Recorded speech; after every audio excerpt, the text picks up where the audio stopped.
Hello, everyone, and welcome back to Strike Zone with St. Paul Saints Manager George Tsamis. Strike Zone is a weekly program that gives you, the fans, the opportunity to ask the St. Paul manager questions about the Saints, baseball or sports in general, or just seek George's wisdom about life events that are going on. In this week's episode, George talks to us about the return of Maxx Garrett. He tells us how he feels sorry for the Salina Stockade during their tough losing streak. And George advises a dad that maybe he should talk his daughter into getting rid of her boyfriend. So let's get right to Strike Zone. Let's welcome back Manager George Tsamis. George, first of all, do you have any team updates you'd like to provide? Since the last time we spoke, we got Dustin Crenshaw from Mexico. He pitched the other day for us. It wasn't as bad as it looked. I mean, he walked a few guys, which is unlike him. But it's not like they smacked him around. There were a couple good hits, and they had a couple grounders that just found holes. And I think he'll be fine, and we're glad to have him with us. Tony Caldwell, he's got off to a slow start with us. He, it was just a slow start, and we just wanted to give Maxx Garrett a chance, and so we just let Tony go, and he's already got a job in Kansas City, so I hope it works out for him. And Maxx Garrett, he's always been a good catcher, and we just felt it was time to give him a chance, and he had a home run his first game, and got a hit last night too, and so we feel he's good behind the plate, and we're going to give him a chance, and we're going to see how it plays out.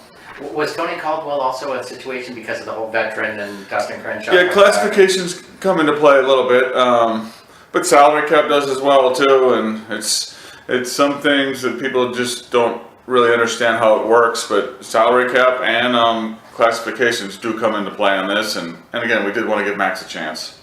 Before heading into fan questions, I first of all wanted to start with, this has been kind of an interesting month for you in the fact that you came into the season thinking you had a really strong rotation, then you have some injuries, and Eric Veglin decided to retire kind of prematurely on you. Now the rotation looks like it's in incredible shape for you. A really kind of crazy month for you. Yeah, it's like I always say to you, when you look on paper, it doesn't mean anything, but this is a year that it came true. You look on paper, hey, we liked our pitching, a couple injuries, a couple of guys didn't get the job done. Veglin retired. And then you get Crenshaw falls into your lap, and I do think the starting pitching, maybe the first week it wasn't so good, but lately I think it's been real good, solid, and I feel we have some good starters, and if they can give us 6-7 good innings, I think we're going to win some games, and most of the year the bullpen's done a good job, and obviously last night we didn't get it done, but I feel. From seeing the guys, we have solid pitching. With Jason Creasy pitching as well as you have too, you have really 5 really solid starters right now. Where does that put Robert Coe at this particular? Yeah, Coe threw a little sim game the other day or yesterday, and he looked fine. And so we'll see what happens. You just don't know day to day, week to week. You never know what's going to happen with this. I think Coe is close to being healthy to return here, and there was no pain with his shoulder when he threw. So. We'll see what happens. Something always does happen, and we'll deal with it when that time comes.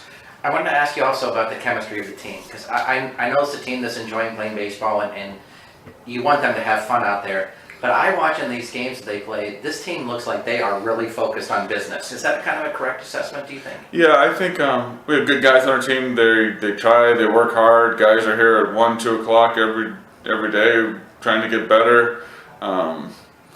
So that's what you do want, guys that care about winning, here for the right reasons to play, and I think we're a quiet team. I don't think we have very many guys that are the loud pom-pom type guys.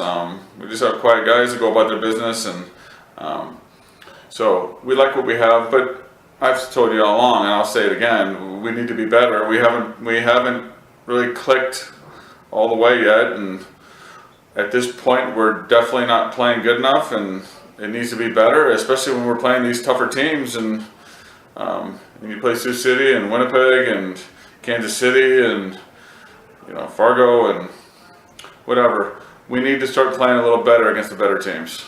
Anthony Gallo seems to be turning into everything you were hoping for when you traded for him. Yes, he's done a nice job lately this past week, and he's swinging the bat well, and he hustles and. He works hard too. You can't even get him to eat Chick-fil-A, so he must be doing things other than that. He's doing things the right way. Man, I thought that was like the team food. I can't make him eat it, but he doesn't, but at least he takes care of himself. So him and Sean Aronson are eating salads together or something? Yeah, what a joke those two guys are in that sense. Bro, heading to fan questions this week. Brad from College Park would like to know, have you ever gone out when you handed the lineup cards to the umpire and told them the ground rules for the stadium wrong on purpose? No, I've never done that. When I first read this question, I thought it was maybe if I ever gone out and saw that I maybe did something wrong on the lineup card. That's a definite worry. You always check it a million times, hoping you don't make any mistakes on it. But the ground rules wrong, I don't see what the point in that would be, so no. You've never said a ball was had to be higher up or whatever? No, it's not intentionally at least.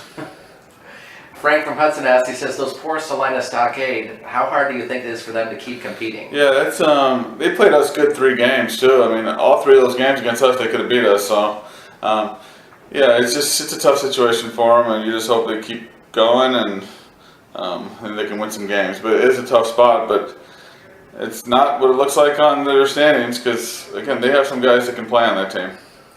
George from Woodbury would like to know, he says, this looks like an amazing year in the North when 3 teams already have 15 wins. Yeah, we knew they were going to be good, and they're playing good, and we're playing okay. And some days we look real good, some days we don't.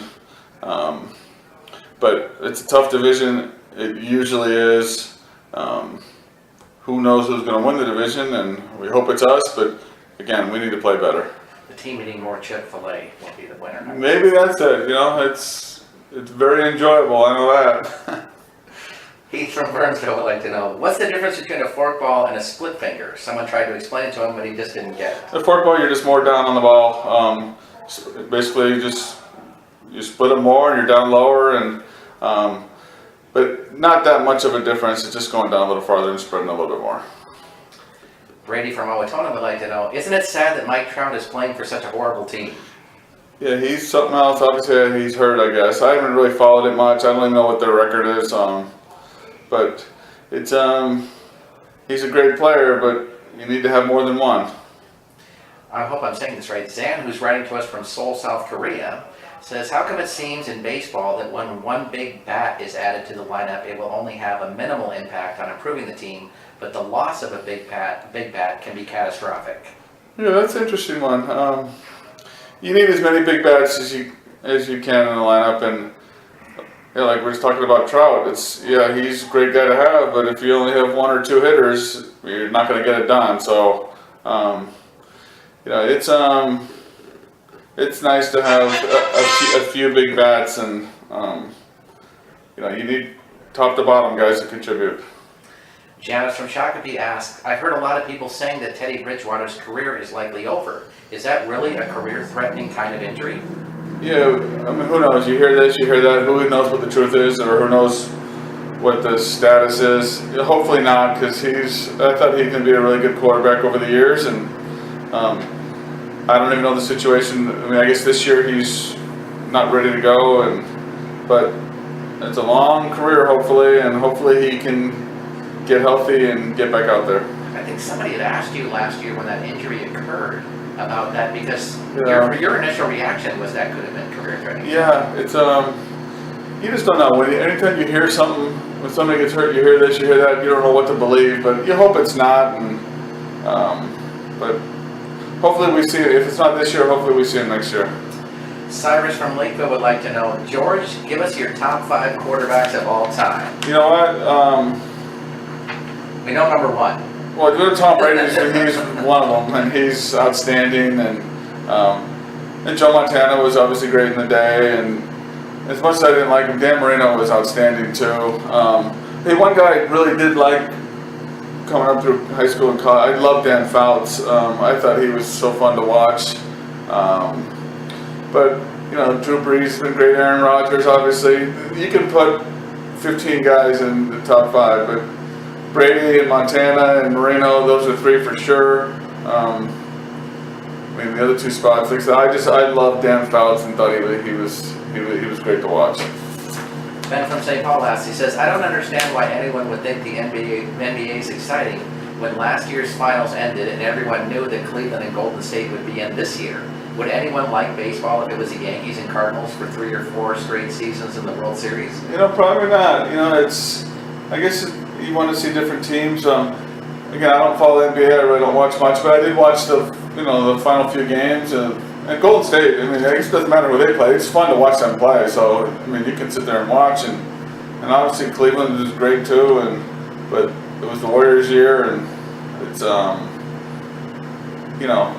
I guess it's not good for the sport when you see the same teams in it every year. So who knows what's going to happen? Guys change teams every day, so you never know who's going to be on what team, and that's part of the reason why I really don't follow too much, because you never know who's going to be on what team. Next is Phyllis from Brainerd. She would like to know why baseball players always have to chew things during games. Is it really that boring? I don't know. I've never been a fan of the chew or dip, so I haven't done it and have no interest in doing it, and I wonder why they do it. You're not a sunflower seed guy either? No, I don't mind the seeds. Seeds are okay. Yeah, no, I do the seeds, and they're okay, but the chew and dip, it's not for me, and don't really care for it. Next is Travis from St. Paul. He says, my daughter's boyfriend just colored his hair purple. I know you love the Vikings, George, but support a dad when he says his daughter should dump this weirdo. Yeah, I don't know about the purple hair. I don't know about going that far, but if she likes him, it's all good. If he's a good guy, then I guess it doesn't matter what color his hair is, but I'm not a fan of the purple hair, but if she likes it and he's a good guy, then, I guess it's okay. There are worse things he can do, I guess. Yeah. Our last question of the week, the one we really want to know. Tim from Richfield would like to know, if you could be any player on your team, who would it be and why? On our team? Yes. I have to think about this one. We have some good guys. You're going to have to ask me that question next week, because I got to think about this one. Nate Hansen's a good guy to have. He shows up, gets his work done, keeps his mouth shut, and is a really good player. And I like guys like that. I like guys that keep their mouths shut, play the game the right way, and care about winning. So, you know what? Let's go with Nate Hansen. All right. Should we pencil that for next week anyway? Yeah, you can pencil it in. If I change my mind next week, then we'll talk about it next week. All right. Thanks, George. Okay, thanks. We want to thank Manager George Tsamis for joining us on Strike Zone this week. If you have your own questions you'd like to ask to St. Paul Saints skipper, please send them to us at askgeorge@minorleaguesportsreport.com. That's askgeorge@minorleaguesportsreport.com. Please send your questions to us by Saturday evening so we can give George a little time to review them before we record the show. I'm Rob Pannier, the managing editor of the Minor League Sports Report. We'll see you next time on Strike Zone.